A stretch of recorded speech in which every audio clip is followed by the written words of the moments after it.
नमस्कार, मैं हूं अभिषेक पांडे और आप देख रहे हैं एबीएन न्यूज बिहार। वंचित समाज अनुसूचित जाति का जिला स्तरीय सम्मेलन पीलीभीत बिलासपुर में संपन्न हुआ। नमस्कार, आप देख रहे हैं एबीएन न्यूज बिहार, मैं हूं आपके साथ अभिषेक पांडे। वंचित समाज अनुसूचित जाति का जिला स्तरीय सम्मेलन जनपद की पीलीभीत बिलासपुर में संपन्न हुआ। मुख्य अतिथि के रूप में प्रधानमंत्री आदर्श ग्राम योजना राज्य सलाहकार समिति समाज कल्याण विभाग उत्तर प्रदेश के शासन माननीय सदस्य रविशंकर हावेलकर जी ने वंचित वर्गों के कल्याण के लिए भाजपा की सरकार को दलितों के कल्याणकारी सरकार बताया। अपने संबोधन में हावेलकर ने कहा कि भाजपा ही एकमात्र ऐसा दल है जिसने डॉक्टर बाबा साहेब अम्बेडकर से जुड़े पंचतीर्थ को विकसित करने का कार्य किया। साथ ही विपक्षियों पर निशाना साधते हुए बोले कि कांग्रेस पार्टी ने डॉक्टर बाबा साहेब अम्बेडकर के साथ अमानवीय व्यवहार किया था। कार्यक्रम की अध्यक्षता जिला अध्यक्ष सुनील कुमार कठेरिया, पीलीभीत संचालक विक्रम सिंह चौहान। कार्यक्रम में मुख्य रूप से राइस बापू, राजू खान, रमेश सहित कार्यक्रम में बड़ी संख्या में महिलाएं एवं बुजुर्ग उपस्थित रहे। उन्नाव से जयगम नकवी के साथ bureau report ABN news Bihar. आज हमारे तमाम वीर जवान सीमाओं पर शहीद हो रहे हैं, उनके लिए मैं दो लाइनें आपके सामने पेश कर रहा हूं। यदि अगर सियासी रंग न होता संविधान की वर्दी पर, अगर सियासी रंग न होता संविधान की वर्दी पर, तो आतंकी घटनाओं को कोई नादान नहीं करता और सही वक्त पर शरेआम अफजल को फांसी दी होती तो मुंबई में घनघोर धमाके वो शैतान नहीं करता। और 2-4 लफंगों की फांसी यदि लाल किले पर दी जाती तो भारत में घुसने की हिम्मत पाकिस्तान नहीं करता।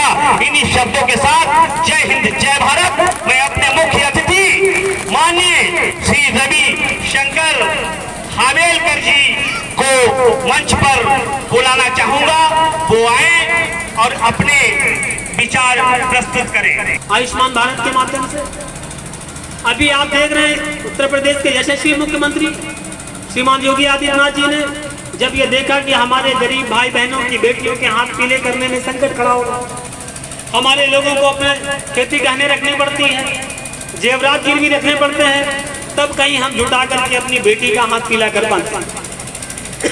एक निश्चित अवधि के तहत पाई पाई जोड़ करके जो हम अपनी बेटी के सपनों को पूरा करने का काम करते हैं, उसे माननीय मुख्यमंत्री जी ने प्राथमिकता के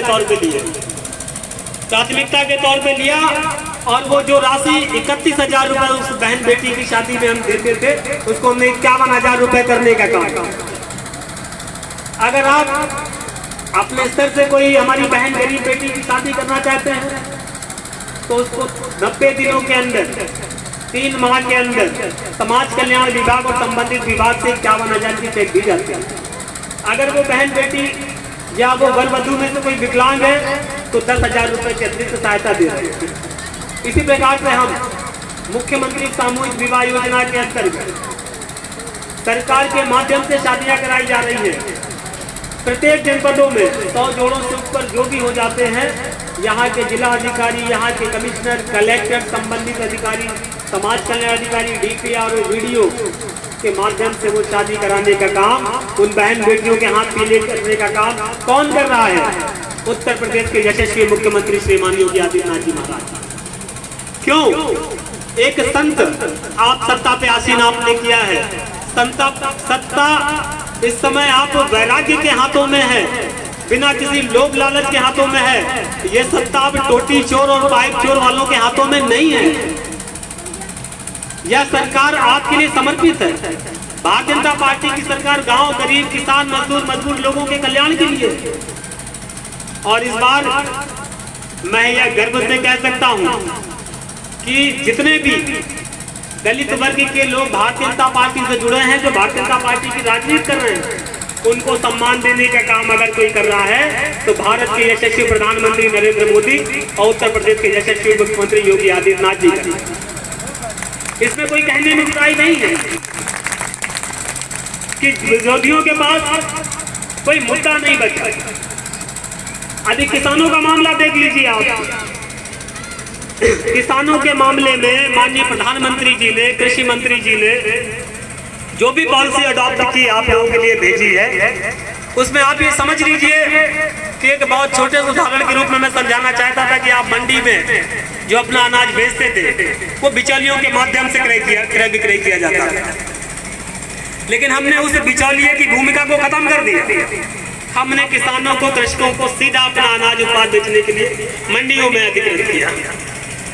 बीच में मुनाफाखोरी वाले लोगों को, दलाल लोगों को हमने हटाने का काम किया। अभी इसी प्रकार से नोटबंदी के बाद माननीय प्रधानमंत्री जी ने एक और योजना लागू की थी, जिसमें बहुत